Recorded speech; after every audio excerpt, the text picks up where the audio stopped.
Turn on the news any day of the week, and what do you see? Massive data breaches, ransomware attacks, companies losing literally millions of dollars overnight.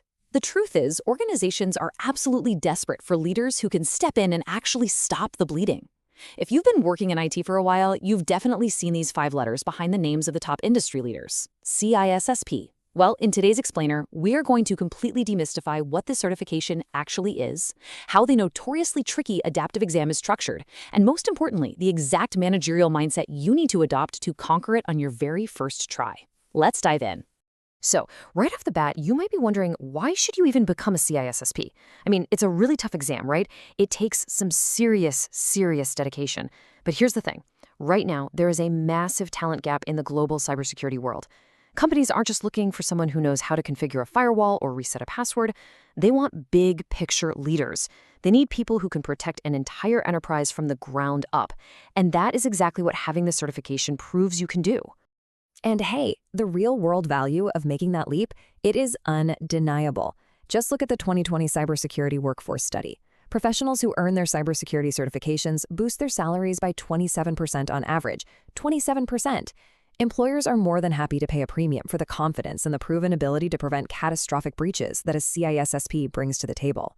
Honestly, it's an investment in your career trajectory that's going to pay massive dividends. Okay, let's formally define what we're actually talking about here.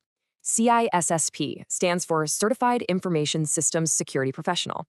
It's known as the gold standard, and it's a vendor-neutral credential governed by a nonprofit organization called ISC2. Now, that term vendor-neutral is key here. Think of it kind of like learning how to drive a car. You aren't just learning how to operate one specific Honda or Ford, right? You're learning the universal rules of the road that apply to any vehicle anywhere in the world. The CISP proves you can build, manage, and govern best-in-class security operations, totally regardless of the specific technology stack a company is using. Now, this right here is the absolute most critical mindset shift you're going to need to make. And honestly, it's where most beginners trip up.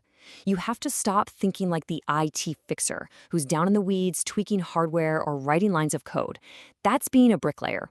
To pass the CISSP, you have to think like the CSSP leader. You have to be the architect. You need to take the 30,000-foot view.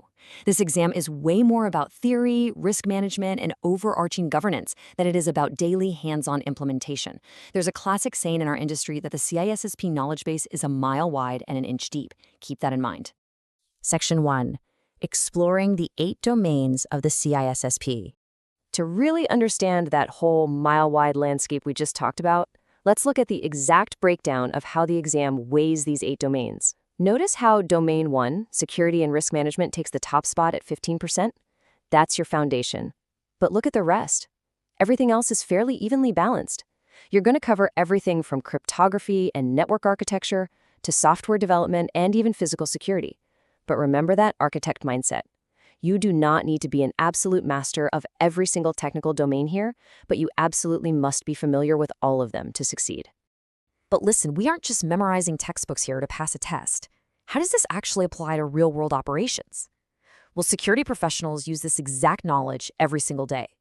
They use it to manage security operations centers, write corporate governance policies, design enterprise incident response plans, and make sure their organizations are complying with some seriously complex international privacy laws. When a massive data breach hits the news, it's the principles from these exact 8 domains that get used to stop the bleeding and recover the business. Section 2. The experience requirement. So there are 3 main steps to actually get those letters after your name. Step 1 is gaining 5 years of full-time paid work experience in at least 2 of the 8 domains we just looked at. And pro tip, you can actually waive 1 year of that if you have a relevant college degree or an approved prerequisite cert like Security Plus. Step 2, of course, is passing the exam itself. And Step 3 is getting formally endorsed by another active CISSP member. But here is some absolutely great news if you're a beginner. If you don't have the 5 years of experience yet, you can still take the exam. You'll become an associate of ISC2, and you'll have 6 full years to earn the required experience. So don't let that hold you back. Section 3. Conquering the adaptive exam.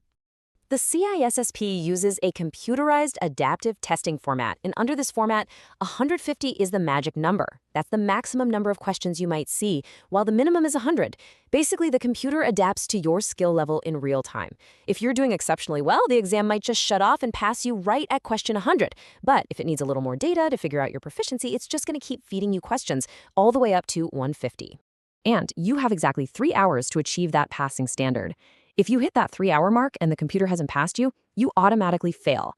If you do the math on that, it means you have just over 1 minute per question. You really need to work efficiently. Don't rush, but you also can't afford to waste time overthinking a single question. Which brings us to the strict rules of this adaptive test. You cannot skip any questions, and you absolutely cannot go back to change a previous answer. Once you hit submit, it's locked in forever. No second guessing. Furthermore, 25 of the questions you're going to face are actually unscored pre-test items. ISC2 is just testing them out for future exams. But, and this is a huge but, they aren't labeled. You have no idea which ones count and which ones don't, so you have to treat every single question equally. The best strategy? Always eliminate the obviously wrong technical options first. That instantly increases your odds before you lock in your final answer. Now, preparation is absolutely vital, not just because the exam is tough, but because the retake policies are incredibly strict. Let's say you don't pass on your first try. You have to wait 30 days. Fail again? You're waiting 60 days. A third failure pushes you all the way back 90 days, and you can only attempt the exam a maximum of 4 times in a 12-month period. Plus, you're paying full price out of pocket every single time. So the stakes are undeniably high, which is exactly why your study plan needs to be rock solid from day one. Section 4. Your CISSP Action Plan.